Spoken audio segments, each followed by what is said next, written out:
All right, everybody, welcome to the Movie League episode 3. We made it to 3 episodes. That's more than we thought, so awesome for that.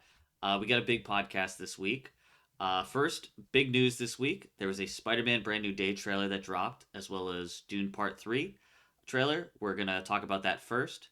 Then we'll get into Project Hail Mary reviews. A few of us are coming right off the movie theater, just saw it this morning. A few of us saw it a couple days ago. So we'll give our raw first takes on that. Then we're going to take a look at our movie league standings as a whole. We'll let you know who's in first place and who's not in first place. And we'll go through those movies that came out in March. Finally, we'll give our predictions for all our movies coming out in April, specifically some that are coming out very soon, Super Mario Galaxy movie and the drama. I'm joined today by three other people in my league. Mikey Houston and Ben. Thank you guys for joining. First thing I wanted to talk about was the Spider-Man Brand New Day trailer. So that dropped middle of the week this week. Obviously, Spider-Man, huge franchise for Sony and Marvel. So I wanted to send this over to our resident Spider-Man superfan, Ben, to give us his first reactions to the trailer. I guess first with the trailer, I kind of wanted to talk about Sony's marketing strategy. I thought it was a little odd when they were releasing kind of like 1 second clips of it throughout the day on Tuesday. That being said, it became the highest viewed trailer of all time. So I guess it doesn't really matter. Just thought it was a little odd marketing wise. Um, from a trailer perspective, I love this trailer. We see Peter at his lowest, which is something that I don't think we've really seen before on screen. Maybe we've seen, I mean, Andrew Garfield like kind of a down in the dumps Peter, but this is more of a, I feel like a different tone. I like seeing Punisher. I like seeing Peter and Punisher's relationship. Just a little bit that we know that Peter knows that he's Frank. Interested to see how much screen time all of the villains get. Uh, I mean, Tarantula and Boomerang, I'm not expecting to have a ton of screen time. I'm expecting probably a little more from the hand, but we'll see if that's the case. I think the big wild card in the room is who Sadie Sink is playing. I'm pretty sure she's the person that's wearing the big jacket in the trailer. But from an overall perspective, I thought this trailer was great. I thought the combat looked great. I thought the swinging looked great. And Daniel, I might be butchering this, Daniel Destin Cretton. Is that right, Steve? I'm not sure. I'm not sure. Oh, Daniel Cretton, who did Shang-Chi. He did Wonder Man, and he just looks like he's going to produce an amazing Spider-Man movie. So I'm very excited. Yeah, yeah. I want to speak on this a little bit. I agree with you, a lot of the things you're saying. I think the marketing. So the day before the trailer came out, they released a bunch of these 1 second clips of like parts of the trailer, and just all over Twitter, like every hour. And they're like, I think their heads, they thought, oh, we're gonna do something so unique and so cool that no one's ever done it this way. Well, I kind of see why no one's done it that way because it was just kind of annoying. Um, but other than that, once the trailer dropped, I think I was able to get those 1 second clips out of my head and just be like, okay, yeah, I think this was a very good trailer. A couple of highlights that I like personally is I'm a big fan of the suit, and I'm a big fan of the cinematography that I've seen so far within the trailer. For some reason, I don't know what it's been, but like the VFX or the CGI on like the Spider-Man swinging, especially in No Way Home, I just always thought it looked so fake and just like not good in comparison to the original movies and the Amazing Spider-Man, who had some of the best just like swinging and visuals. And I've always thought like the plots have been good for the Tom Holland Spider-Man movies, but I've always just been like, I don't know. I've always just felt like they could push farther on the visuals, which I'm getting signs that I think they're going to do in this movie that they're really going to um, try more to make the swinging look more authentic and to just really up the cinematography and the fight sequences, which I think some of the other um, Spider-Man uh, movies before have done. But yeah, you mentioned they brought on the Shang-Chi director, which had some of the best hand-to-hand combat, fighting choreography in the MCU. I'm very excited about that. Um, I love watching the new Rockstars videos. Shout out to new Rockstars. So I watched his breakdown of this. Couple interesting things, interesting theories that I've been hearing, which I've been hearing all sorts of different theories about Sadie Sink's character. Um, you know, just like Jean Grey, like I forgot the exact character, but like Peter Parker's like daughter from the future. The one that I thought was really interesting, that was like more of a recent one, is that she is an original character. This is again obviously a theory. It's a theory that she's an okay. So first, let me preface by this: in the trailer, they show Peter Parker's going through like a metamorphosis, and they say, "Hey, a spider like has like three phases of its life or something," and people are kind of hinting that like he's changing, you know, and what sparked this change. So one theory is that Sadie Sink's character somehow, her power somehow started sparking this change in Peter Parker, which I think is could be interesting. Could be an interesting original character dynamic, and that she's the one that's kind of causing this change in him. So that was just interesting. But overall, I'm excited for this to come out. I'm curious how they juggle the villains. I'm a little concerned because Spider-Man 3, like obviously they juggled a lot of villains, and I know the community consensus for that movie is all over the place. Seems like there's a lot of villains, a lot of stuff going on. If they can land this one, I'm curious to see if they can land this one, and I'm very excited from what I saw, and I'm excited to see where they go from there. I want to toss it over to Mikey.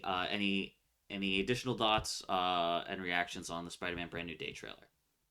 No, you guys hit it on the head, and you guys are both the big Marvel fans of the group. But I was really excited for it. After seeing the trailer, I still am very excited for it. I don't think they've missed yet with a Spider-Man movie. Far From Home's one of my favorite Marvel films. No Way Home's one of my favorite Marvel films, and even Homecoming's all of them up there in my favorite Marvel films. So I think they did it really well. I do like depressed Spider-Man. I think it makes his character very layered. So I'm actually intrigued to see how they continue developing Tom Holland's character of Spider-Man because Tom Holland as an actor, very very happy guy, very very cheerful, but his backstory in the comics is obviously as we know very tragic. So I'm just interested to see how they continue that character arc going. But I'm excited for it. All right, yeah, and then I want to toss it over to Houston. Houston, any thoughts about the Spider-Man Brand New Day trailer? Yeah, I have a couple thoughts. First of all, y'all are dogging on this marketing strategy, but it clearly worked for them. Ben said it was the, most viewed trailer ever, which is crazy. So maybe you didn't like it, but clearly it worked. Um, I, Ben said that we haven't seen Spider-Man down in the dumps like this. I feel like in um, No Way Home, uh, that's post whichever one is post Iron Man dying. We see him really low. We see him really low when Aunt May is dead. We've seen him low before. I think that this is really just the culmination of he now has no one, literally no one he can turn to. He always had someone. Now he's no one. So he is going to be really, really deep down. You see him go and talk to Bruce Banner, and Bruce Banner's like, "Who are you? What's your name?" And it's like, they've worked together before. I'm interested to see how they juggle all these villains.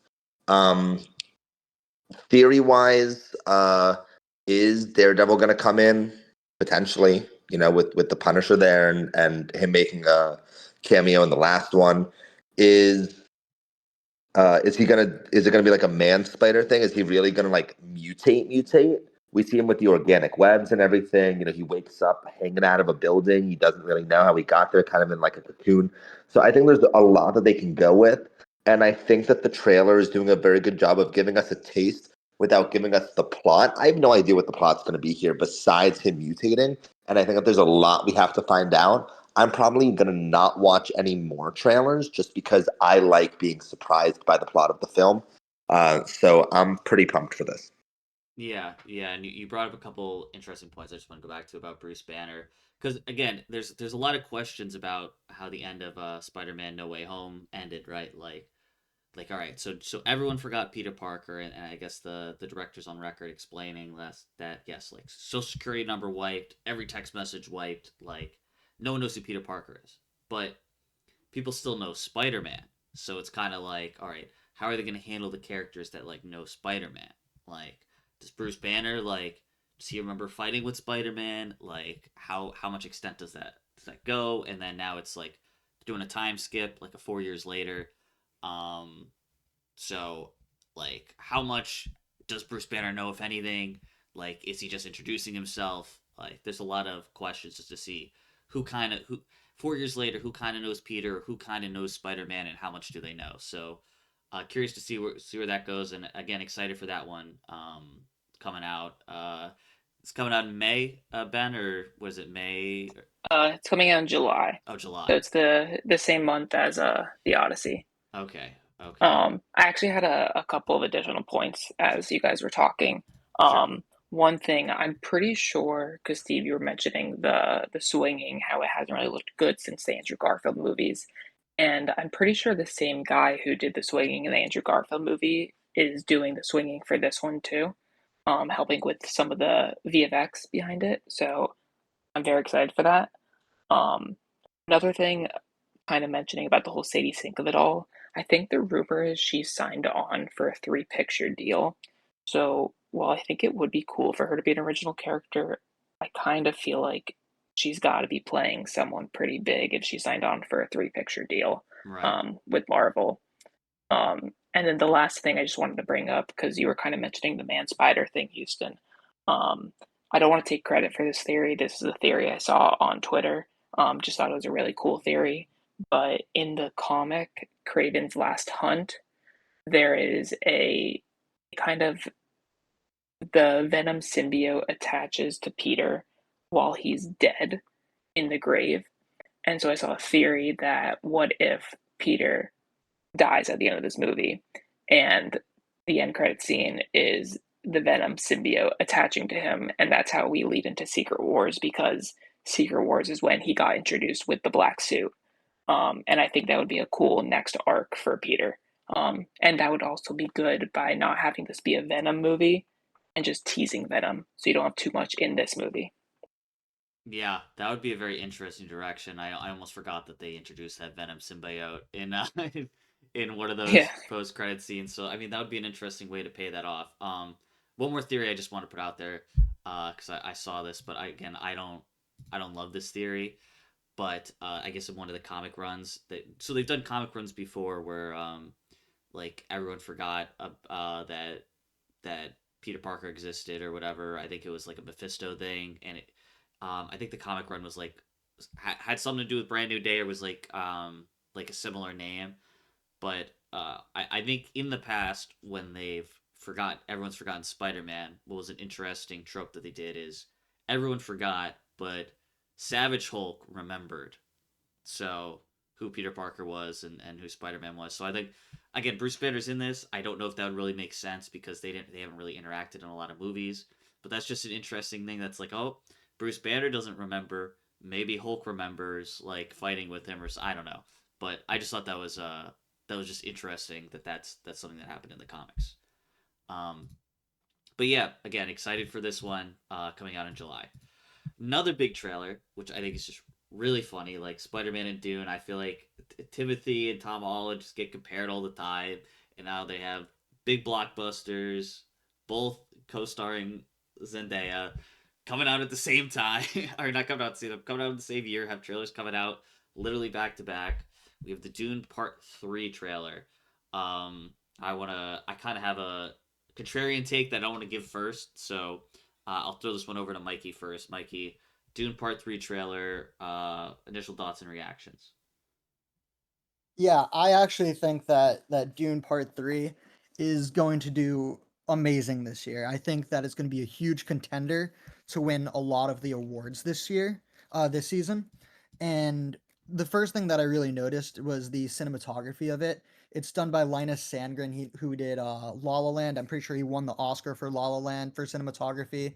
He did No Time to Die. He just did Wuthering Heights this year, which was a beautiful movie in terms of how it looked, not the plot. But his movies always look stunning, right?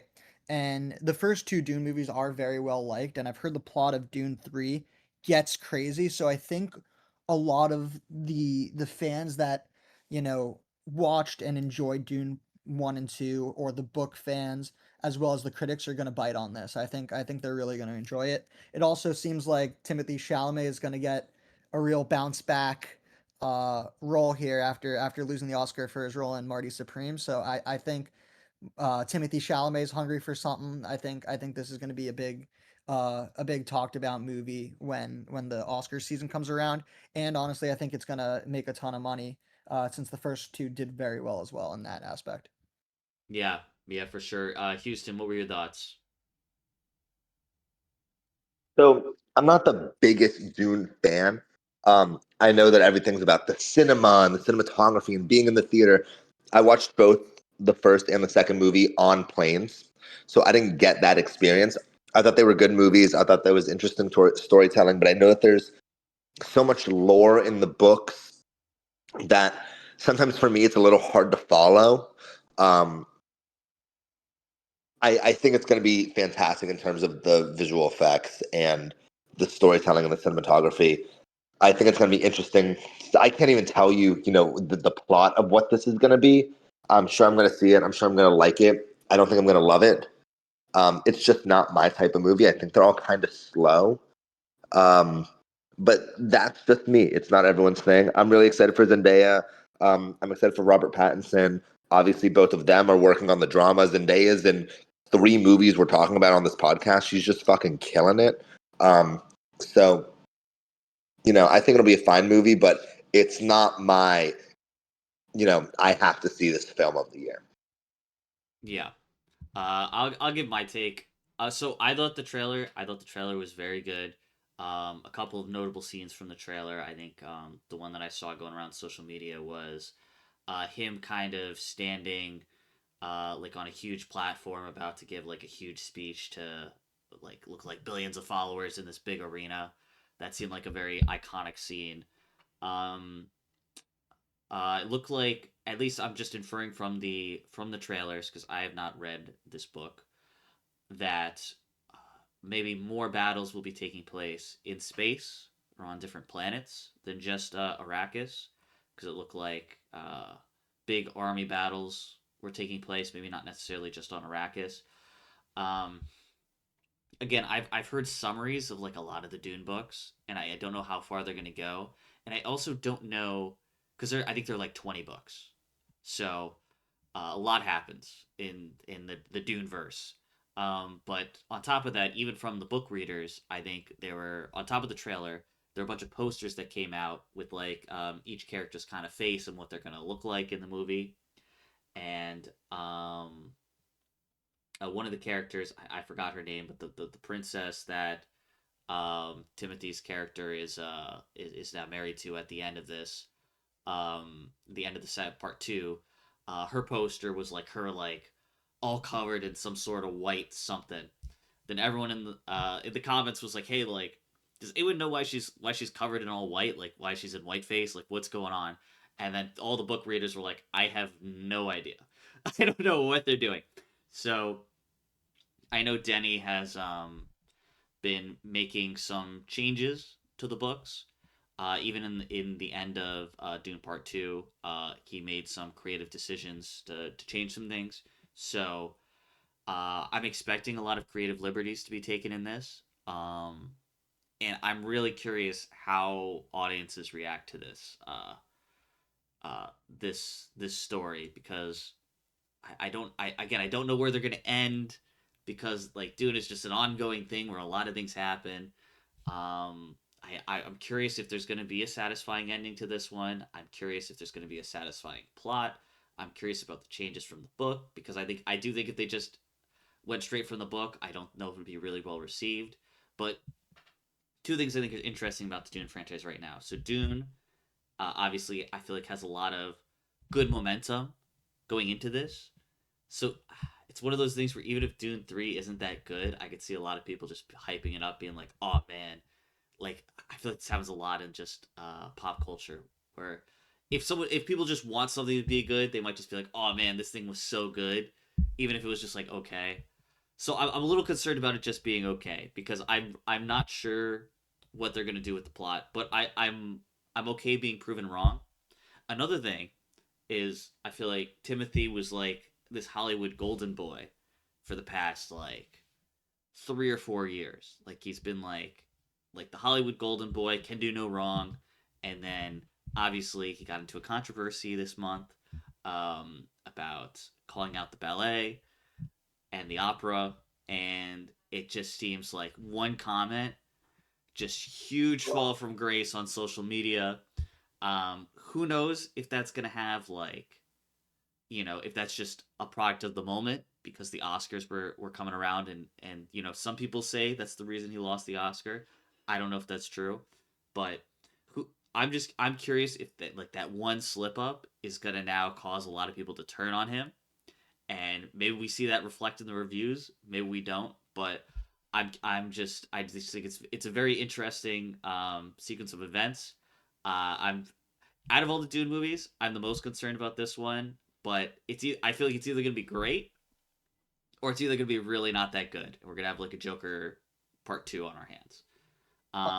Ben, uh, your take on Dune Part 3 trailer, I'm gonna be completely honest. I have not watched any of the Dune movies. which is good. Um, We're getting a good unique perspective. I saw the Dune 3 trailer for the first time the other night before Project Hail Mary. Um, it made me want to watch the movies. I also saw something on Twitter about something that happens. I don't know if it's in this movie or it's sometime in the Dune franchise, and I'm not going to mention it because I think it's a huge spoiler.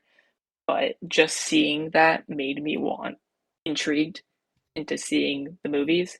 Um, I think the movie looked gorgeous from a the visual perspective, and I really liked the soundtrack, the score. I thought the score was really cool and dark, and um, yeah, my plan is I plan to watch the movies this summer so that I can be ready for Dune 3 and Dune's Day when that comes in December. Yeah, for sure.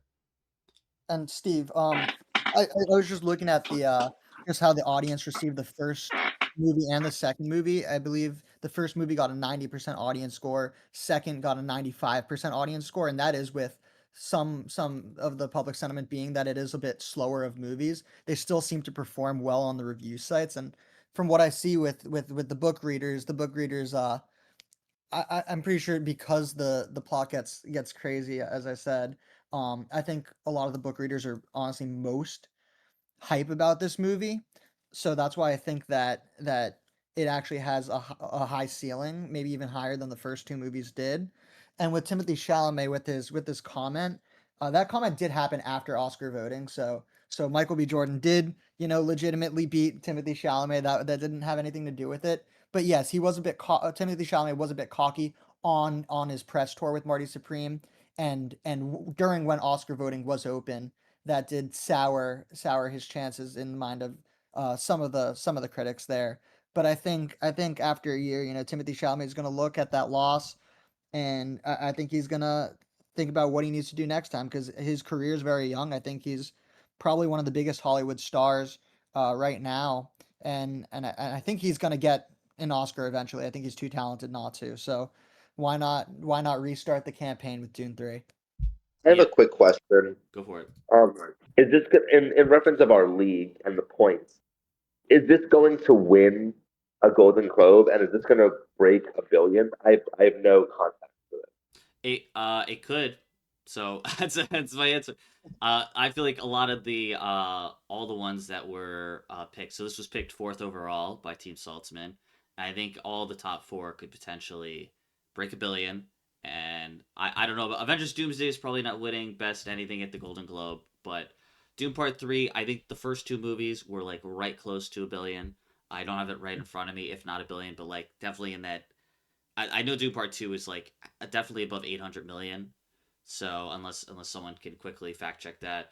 Um, but yeah, I mean, there's a chance. I mean, definitely up for cinematography awards, which I know we're not counting that for the bonus. But uh, best movie lineup, it has potential. I mean, we have a lot of good movies coming out this year, but it could definitely, if it's really good, it could definitely has a chance.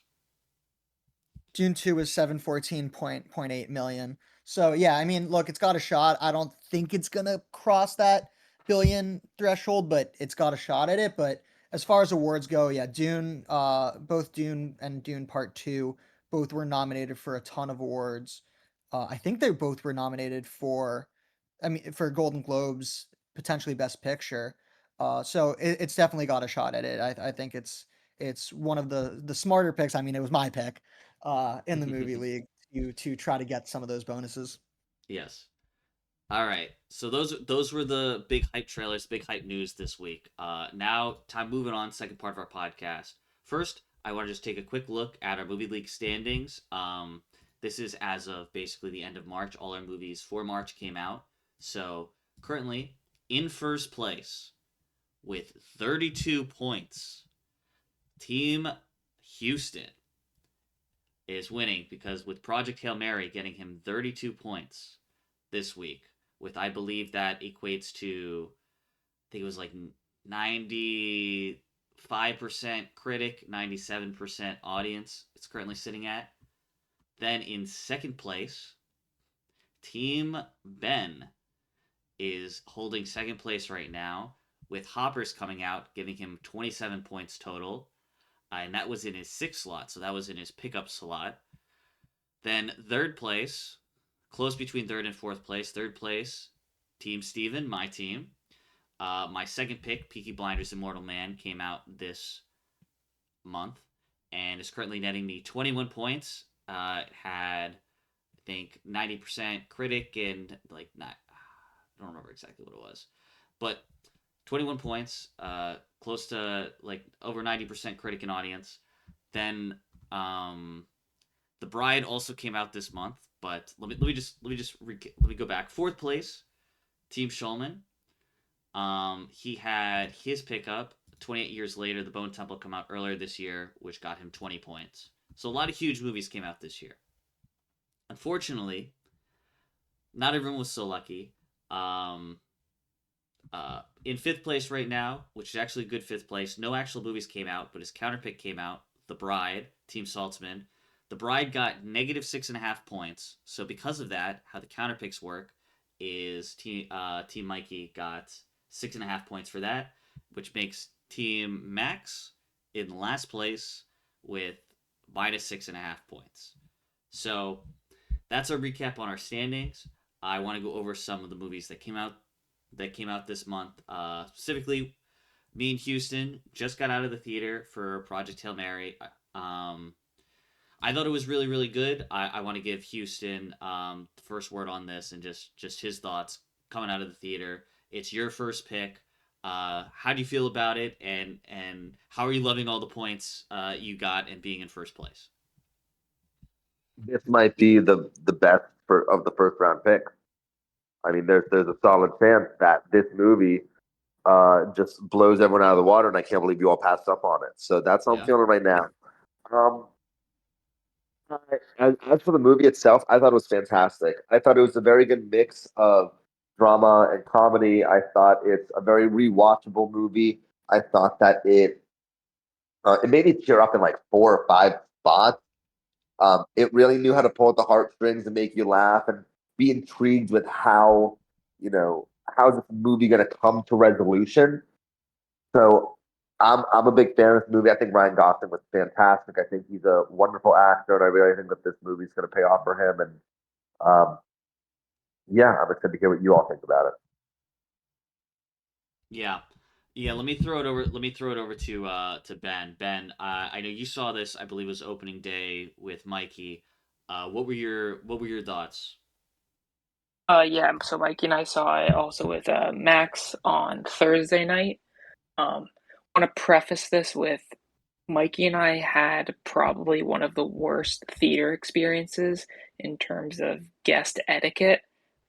We had like six groups of people talking during the movie, teenagers making jokes and stuff. So that definitely, I think, hurt a perception of the movie at certain points. But that being said, I rated this a 5 out of 5 on Letterboxd. I loved it.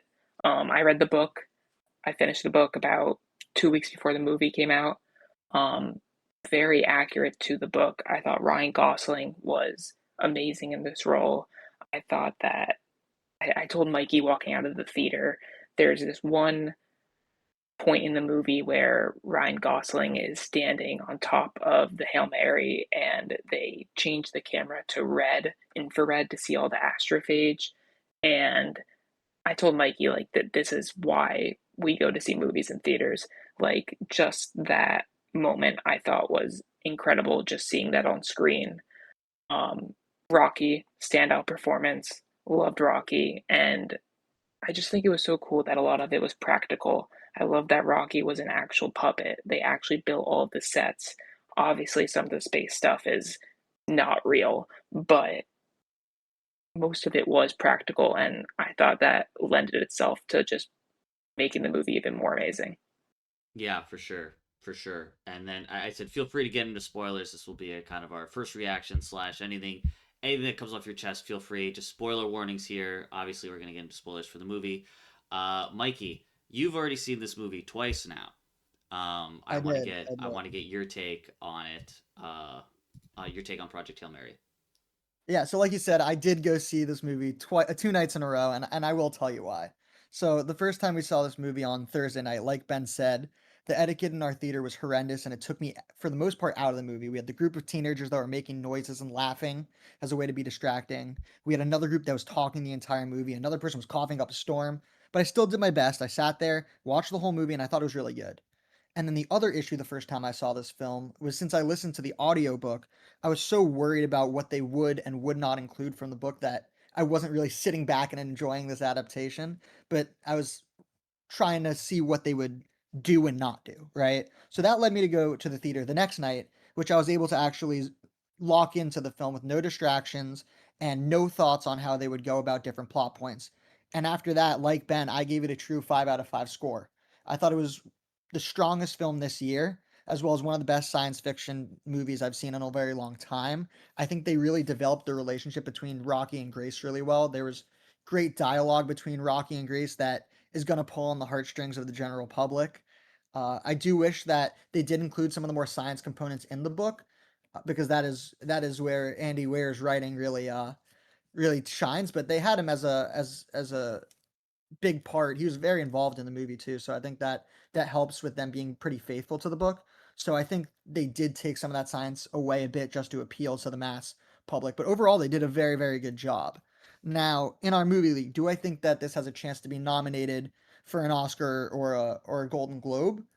I do. I think it actually has a better shot at the Globes than the Oscars, mainly because the Globes separate based on film genre with drama versus comedy, and this would be in the comedy section. And what I will say though of why I hesitate a bit in terms of saying for sure it will get nominated is this year's very competitive for science fiction. We already talked about Dune Part 3 in that trailer. I think that's almost a lock for me to get nominated. I hope I'm not jinxing this, but I have very high hopes for how it will perform. In addition, we have The Dog Stars, which I think is on your team, Steve, which is a Ridley Scott science fiction movie. And that is probably going to get a lot of love when it comes to award season. And then Disclosure Day, which is Steven Spielberg, and while it is a blockbuster Steven Spielberg, the trailers out for right now are pretty ambiguous. They don't really tell you a lot about what the movie is about, and I kind of like that. It just shows some of the scenes, some of the big moments in it, and I'm excited for that too. So hopefully Project Hail Mary can have the legs all the way until that award season, but it's not going to be easy because of all the films in that genre. So I wouldn't project it to win just yet, but I do think it has a strong spot to potentially get nominated. Yeah. So what I will say is I do agree with Houston. Houston, I think, got the steal of the first round. Like, obviously, it was risky based on when we drafted, and like who knew? But then the hype cycle after we drafted really started picking up for this movie. I felt like, but just in context of his score, 32. It's one of the highest scores we're going to see. 95 and 97. Granted, the audience could drop a little more. This is the third day out. But on top of that, I'd argue this is already because they split up the awards at the Golden Globes from dramatic and comedy slash musical.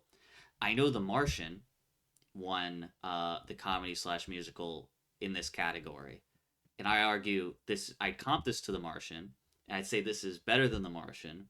So I would. I don't see what comedy or musical is going to beat this at the Golden Globes. I would argue that this is already the favorite to win the Golden Globes. So on top of the 32, with our bonus scoring, he might get 5 additional points with this, making this a 37-point monster of a first round pick. Now, granted, none of our other first round picks came out yet. We don't have anything to comp this to yet. But I mean, so far we've been getting monster scores just from all the movies that have come out this year, except The Bride. So curious to see, but yeah, it's looking like a great pick by Houston once again. In terms of the story, again, I just came out of the theater. I enjoyed it a lot. Do I think it's the best movie I've ever seen in my life? No, but that doesn't mean I did not enjoy it a lot. There's going to be a lot of comparisons to Interstellar. Now, I want to say this and Interstellar are very different in terms of tone, um, in terms of, I think, group dynamics, but there are these similarities that are undeniable. Okay, common man that has a unique background that makes them a perfect candidate for a mission to save the Earth from a uh, existential threat. You know, space movie.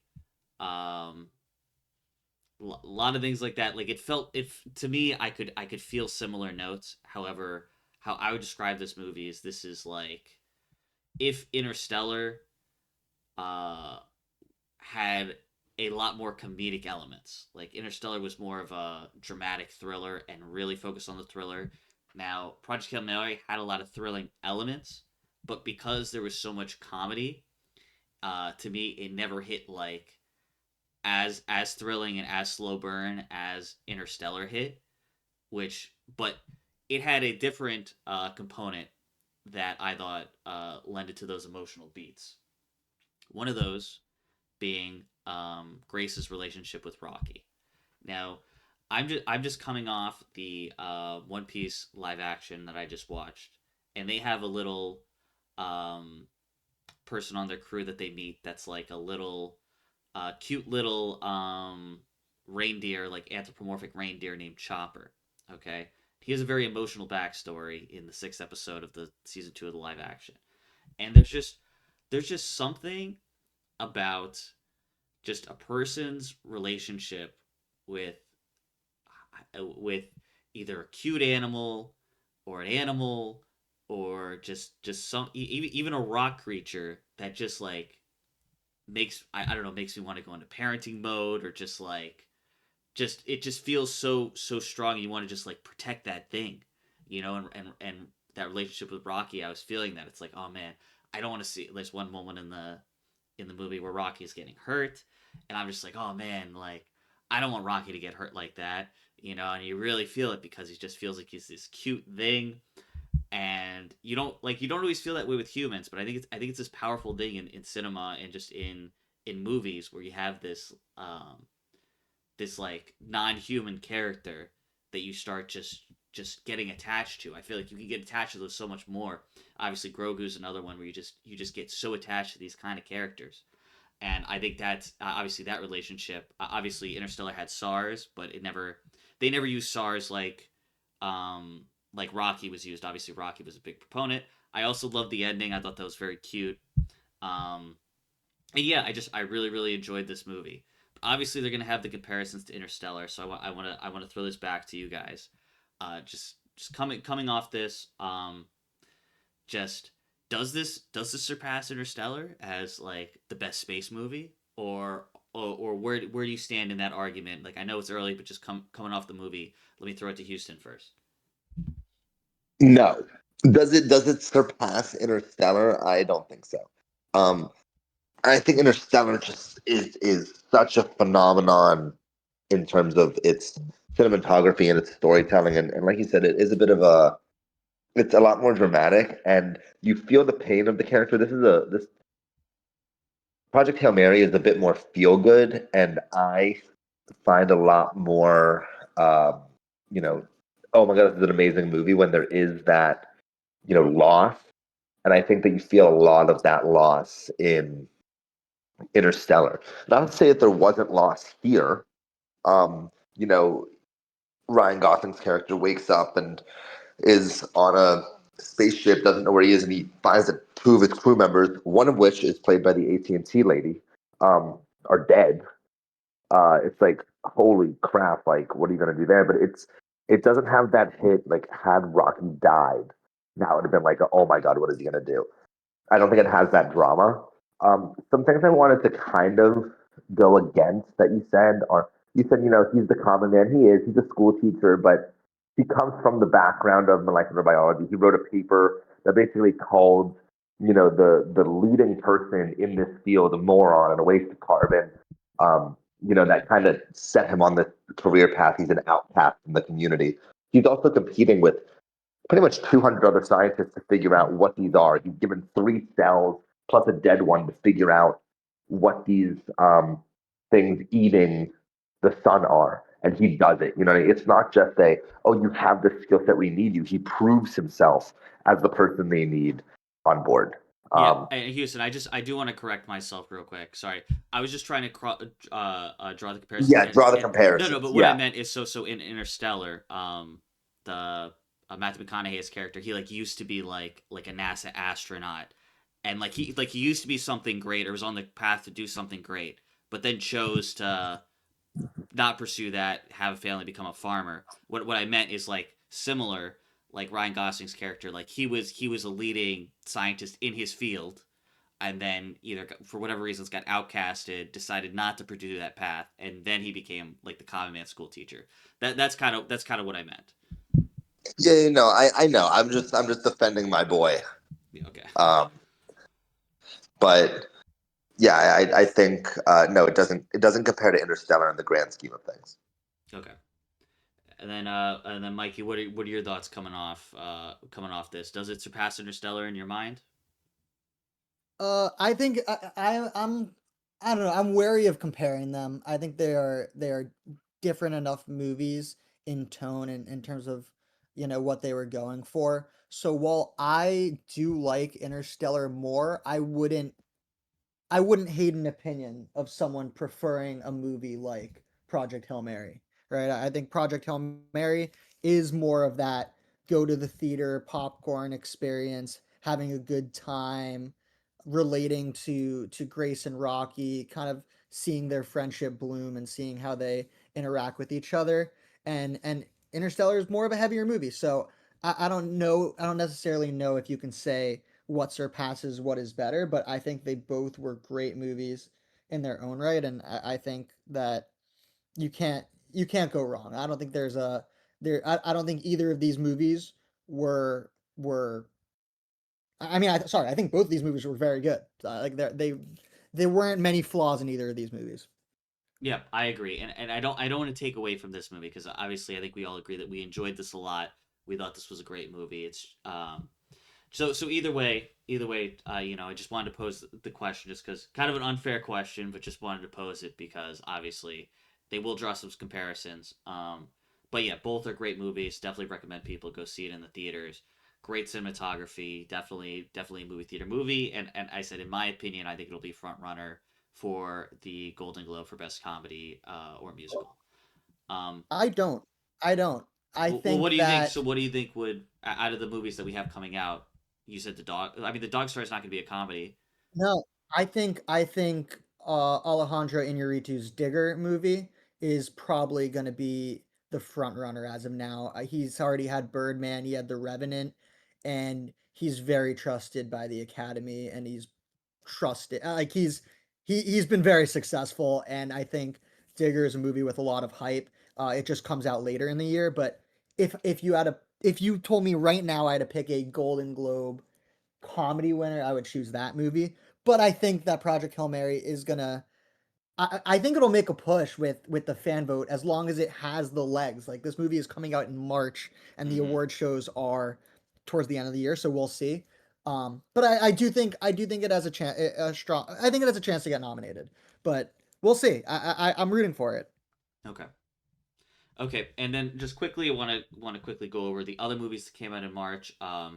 Just real quick, I'll just speak on Hoppers. We talked about Hoppers in our last podcast. We gave our initial reactions. Just quickly, got a 27 for Ben's team. I think we all enjoyed Hoppers. You can check out our review on our Twitter, or you can check out our previous podcast. But yeah, Hoppers was great.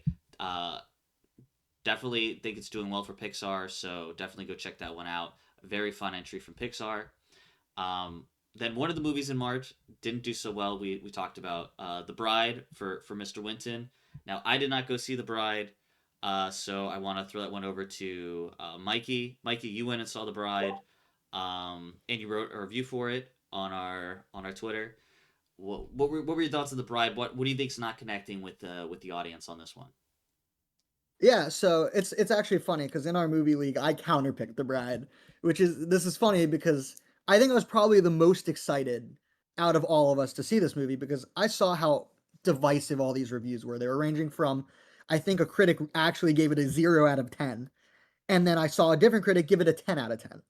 And I think the reason for that is because it was so bold and so out there and yet so original that it had these people that related to it, and I think it had people that really liked that Maggie Gyllenhaal, took a lot of risks with this film, but for me, not everything worked entirely. And I'll give you a specific part, and it's a big part of the movie that I was most put off by. It was the fact that the main character, Ida, who was also the bride, was possessed by Mary Shelley. And what I mean by that is they put a version, like a character, of the actual author in the film. And the whole thing was to signify that this is the true story that Mary Shelley wanted to tell. But if you're gonna put that statement on the line, you really have to smash it out of the park. Like this is what the author, who you know is from a while ago. She's long gone, unfortunately. And to say that this is the story that she wanted to tell, you're really gonna have to make it good. And this did not do that. It was big, it was beautiful, but it was messy, and it sometimes felt like the plots were a bit stitched together, pun intended on that, with drastic differences in tone, especially when they had the Bonnie and Clyde, Frankenstein's Monster Bride scenes versus the cheesy detective ploppy that just didn't work for me and kind of felt really corny. So I've got this at 2.5 stars, and right now I've ranked it at ninth of the 12 movies that I've seen this year. So definitely, like, if you like to see a filmmaker take big risks, see it. But it's not a must see by any means. All right. Thank you, Mikey. I did not see The Bride, so happy I looks like I was vindicated in not going to the theater for that one. And I just want to finally finish our March recap. Peaky Blinders: The Immortal Man, first streaming movie that one of us picked up, came out on Netflix. It did very well. As I said, got 21 points for me, which equates to an over 90% on both critic and audience.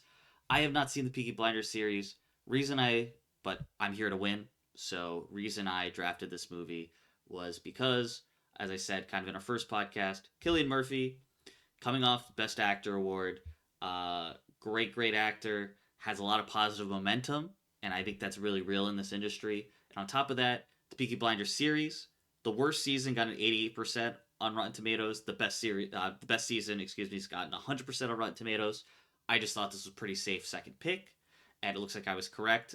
Some people, it wasn't on their radar. I don't know when you guys were drafting if this was on your radar or not. So maybe some people thought I was reaching by picking this in the second round, but again, I can't complain about my second round pick getting over 90% uh, on critic and audience on Rotten Tomato. Now, final part of the podcast, want to do a look ahead to our movies coming out in April. And this is our April Roundup segment. So we have 4 movies that we have drafted that are coming out in April. Super Mario Galaxy, which comes out on April 3rd. Team Max has that one. Then we have the drama, also coming out on April 3rd. Team Houston has that. Then Team Houston used his pickup for the year, picked up the Lauren documentary, Lauren from SNL, and that's coming out on April 17th. And finally, rounding out April, we have Michael, the Michael Jackson biopic, coming out April 24th, and that is on my team. So we'll kind of go around. We'll talk about each movie and just our predictions on what we think, how they're going to do, critic and audience, and just our expectations for the films. So first, let's start with Super Mario Galaxy. I'll kick this off. So I'm a big Mario fan. I'm very, very excited for this movie. Uh, I think it's just like I think they're very, very fun. Like I'm personally excited for this movie. Like I loved the Minecraft movie. I loved the first Mario movie, even though I know it was very divisive. I think the critics. I don't think it was divisive with the audiences. Obviously, it made over $1 billion. I think great kids movie, but I think the critics really like nailed this one. The first Super Mario Bros. Movie got like I think like 57%, something crazy, for the critic score. But I think the cast is outlandish. Like so many A-listers voicing these characters. They announced Donald Glover most recently voicing Yoshi, which is just so funny. And I think literally he's just gonna make Yoshi noises. I don't think he's gonna really say anything. I don't think he's gonna have a real voice. So it's just over the top. It seems like with this Mario Galaxy movie, based on the last few trailers, um, they're bringing in a lot of characters outside of just Mario franchises. They're bringing in Rob from Super Smash Bros. Whatever his normal game is. They're bringing in the Pikmin from Pikmin. There's a lot of speculation of maybe Star Fox. Maybe people saw Star Fox edited out of a trailer. So they're kind of making the Avengers of the Super Mario Nintendo world. So I'm excited to see that as a Nintendo super fan. I'm excited to see that. Obviously, uh, initially when the voice cast was announced for the first movie, I think everyone was kind of like, "Oh, this is like crazy! Like, what are they doing, putting all these A-listers on these characters?" Now I've kind of done a 180. I just think it's so funny, and it's so over the top and so funny that it's just very enjoyable for me. So my predictions for this movie, I don't think listen, the first one got a 57. I think it's 57% on critic. I don't know how much the critics are going to come around to it, but I'll throw out a prediction of 70% critic. I think there's just I think maybe they'll get it more the second time around, and I think the audience score is going to be good. I think people are going to get what they came for in terms of audience. I'll go 70% critic, 85% audience for this movie. Now I'll throw it over to Houston. Houston, what are your predictions for the Super Mario Galaxy movie? Yeah, so first of all, I'm the first counter pick. Had I been smart, I would have listened to Mikey's advice of the bride being really divisive and drawn that as my counter pick. Looking back on it, I really should have drafted Super Mario as my counter pick because not just the Mario movie has a bad critic score. Pretty much all Illumination films have horrid critic scores. They all fall below the 60, a majority of them. So even with an audience score of 95, you're getting a 77, a 78, an 80. So if I lose 7 to 10 points, that's fine compared to what some of these other counter picks might perform. Um, as for the movie itself, yeah, I think it's going to be a fun movie, a fun kids movie. Um, I'm going to see it because why not? But I don't think it's going to be anything spectacular. I didn't play any of the Galaxy games, so I don't know, the Rosalina plot lines and all that stuff and all the different planets. But for those of for those people who have done all that and really are looking for those Easter eggs, then I think it's going to be a fantastic movie. All right, and then finally, throw it over to Mikey. What do you think about the Super Mario Galaxy movie predictions and thoughts? Well, first I'm gonna lend my Super Mario Galaxy games to Houston right away. I think he's got to play these games. They're one of the best video games of all time. Even if the movie's not gonna stack up to the video games, the video games are A plus. But for the movie, I think critically this will perform slightly better than the first. I think that they really went heavy on the fan service for the first one. I think they're gonna do the same for this one, but I do expect the writing to be a bit better.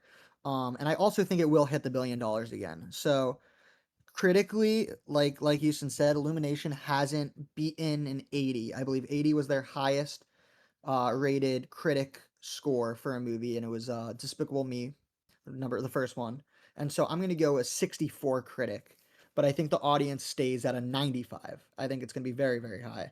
And then I do think it'll hit the $1 billion bonus. So in our fantasy league format, I expect it to score around 12 to 16 fantasy points, which is a solid pick. I mean, I don't think you can go wrong there. I know in our recap of the movies we've picked so far, our teams have been picking very, very good movies. But I do think 12 to 16 would be a win for Super Mario Galaxy. Yeah, yeah, and again, with Team Max really needs a win with the Bride at a -6.5. So he's been dodging the pod ever since the Bride came out, So his team could definitely use a win. Moving right along, also coming out that day, April 3rd, is the drama. So I saw the trailer for the drama. I know it's an A24 film. Zendaya, her first of three films this year coming out. Um, again, I really don't know much about this film and what's going on, except that it seems like they're in a relationship and it's an A24, so anything could happen. Um, I was trying to find a comp for this. Again, even the trailer material, like I really can't. I saw the one trailer. I can't get a good gauge of what exactly is going on in the movie. Um, but I think it's going to be good. Even I think they may be keeping it a mystery on purpose. I know we talked about that a little bit before. I was trying to find a comp for this. I'm comping this to Challengers, which was another movie Zendaya had come out recently. So I'm gonna guess. I'll say 88. I'm literally just gonna comp to Challengers. I'll say 88% critic, and then 76% audience. Let me throw this one over to Mikey. Mikey, what do you think about the drama?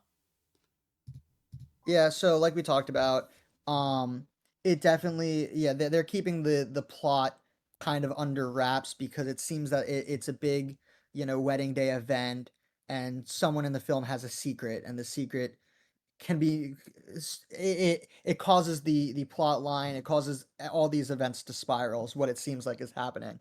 So what's interesting about this movie is that I feel that it's the movie that A24 has been pushing the most, at least in their early season slate.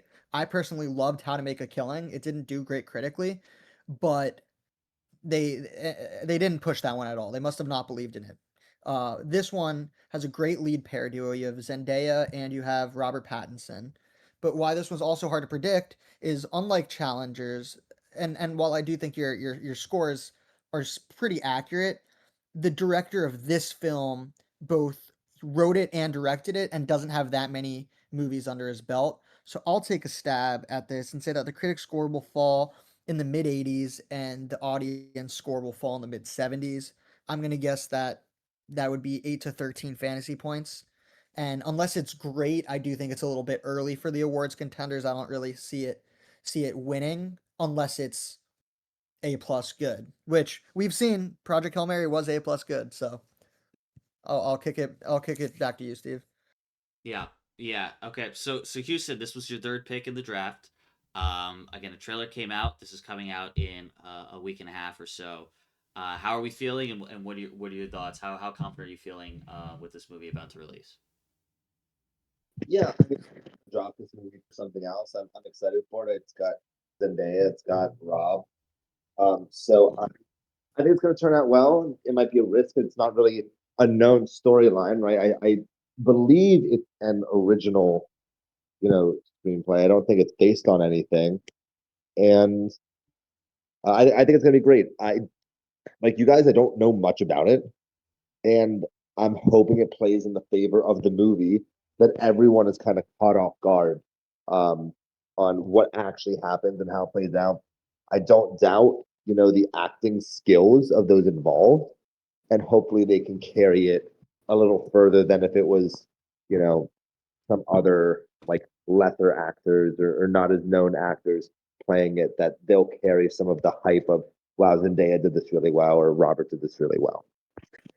Yeah, yeah. So for sure, excited to see that one come out. And I'm very curious to see how it does. That'll be the first third pick that comes out. So kind of seeing where those points land. Another movie you just picked up, the Lorne. Why don't you talk to us a little bit about that, Houston, and then give us a little bit about why you picked it up, and then give us your predictions for that one. Yeah, so I've been kind of looking at movies to pick up. I've thought about hoppers into hoppers. I went through and looked at some films and saw a bunch that had like, oh, they're releasing in India and they get really high critic scores, but they don't get high enough audience scores. They don't get any audience scores. And so I was kind of scouring through, like, what can I get that isn't this big blockbuster movie that has uh, an editor or a director or writer that performs really well. Well, Morgan Neville is directing and producing Lorne about SNL, the man who created and runs and produces SNL. And here are some of his other similar types of movies. Paul McCartney, Man on the Run, 100 critic score, 84 audience. Keith Richards, Under the Influence, did not perform that well. Uh, Bono and the Edge, a sort of homecoming with Dave Letterman, 100 critic, 90 audience. 20 Feet from Stardom, 99% critic, 82 audience. He has a lot of bangers. He has some that aren't, but even his non-documentary style movies are, perform fantastically. So I think it's going to be a home run, especially because this is going to be a movie that people who want to watch go see. You're not just going to casually walk in and be like, I think I'm going to see the Lorne movie today. You're going to see it if you want to see it, right? You're going to see Hoppers because your kids want to see it. You're going to see Hoppers because, oh, it's Pixar. We have to be Pixar and have opinions. You're not stumbling into this movie. The audience is going to love it. The critics are going to love it. And I think it's going to be a home run. Yeah, yeah. So I'll be honest. Like this is very interesting pickup. We made these rules for this movie league. I didn't really look that deep into a lot of documentaries this year, and I haven't really even looked that deep into how documentaries rate on Rotten Tomatoes. So I think this is a very interesting angle that you're taking, picking this up, and based on those comps, that's again it's very interesting. I'm very curious how this plays out. I don't know if this is one that I'll see in theaters, but I do love SNL and I do love documentaries like the straight to Netflix documentaries. I've watched a billion documentaries on Netflix, and Disney Plus. So very curious to see how this does. Again, documentary with the theatrical release. So which is coming out one more time. That is coming out April 17th. So very curious to see how that does, and if that pickup nets you some crazy scores, because as you kind of said, it may force a more niche audience and more niche critics. So maybe that does help on our scoring system. And I finally throw it over to Mikey. Mikey, any quick thoughts on the Lauren pickup? Yeah, so I also haven't really followed the documentaries that much this cycle, but I did see that Houston picked up this movie. Like you said, it seems like this director's done many documentaries about individual celebrity subjects that have done well. So since Lauren and SNL are both pretty well liked and have a fan base, and those will be the people watching and reviewing this movie, I think this was a great pickup. It has no chance at any of our bonuses, but I don't think that was Houston's intent. So I'm gonna guess it's in the 18 to 25 fantasy points range, which is funny because it was a pickup, and I'm projecting it to do better than Super Mario Galaxy and the drama in terms of our scoring. Yeah, yeah. Now finally, the last movie coming out in April is the Michael Jackson biopic, which is coming out April 24th. Which that was my third pick. Um, again, So a couple trailers have come out. I'm still very excited for this one. Um, this is one of those where I do feel a sense that there's a chance this could do poorly.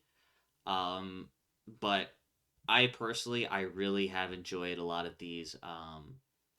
uh, these movies based on these big singers or pop groups like Bohemian Rhapsody, the Elvis movie, with Austin Butler, and those were the main. And then Rocket Man. I've honestly enjoyed all those movies, and this was kind of like a personal pick for me, which is like, hey, I really enjoy these types of movies, and you can't get much bigger than Michael Jackson. He is like the biggest pop star, ever. So, and it's very interesting they have his family member playing him. Again, could be a recipe for disaster. I know there was some controversy with Michael Jackson at the end of his life, which I'm not sure if they're going to cover or not in this movie. But I really enjoyed the trailer. I don't know if this was like public or if it was a rumored um, song list that came out for it, which I don't have up with me, and so I don't want to speculate on that. But if that song list is true, very excited for the song list that I saw. If those are all played in the movie, and I'm just personally excited for this one. In terms of scoring, I think this is one of the movies that has the biggest variance in terms of both scoring and box office out of any of the movies we picked. Um, and like this could literally be anywhere from a 50 to a 98. Like it could be anywhere. Now, where do I think it's gonna settle? My heart is saying it's gonna settle in the 80s critic and audience. I'm gonna go 83 critic, 83 audience, with a potential chance of hitting a billion if it really pops. But it's one of those things where I don't like. I know Michael Jackson's a super recognizable character. I know some of these other ones. I know Bohemian Rhapsody did very well. I don't think any of them cracked a billion. But if one of these types of movies that they've been making about these famous singers, if one was to crack a billion, because they split up the Beatles into 4 movies, so they won't count. But if one was to crack a billion, I think it's the Michael Jackson one. Um, and also, again, we have that award, the bonus award that is best. If it wins a Golden Globe, and this could potentially be nominated in the category for best comedy or musical. If this does really really well, maybe it gets nominated there. So outside chance for that, which is why I'm keeping it. But as I said, I'm gonna guess 83 critic and audience currently. Let me throw it over to Mikey and see what your thoughts were for Michael and predictions. Yeah, very similarly to you. I think this honestly has a chance to break the $1 billion mark. Bohemian Rhapsody was 910 million, and that's probably, I mean, that's similar in terms of very recognizable music public figure.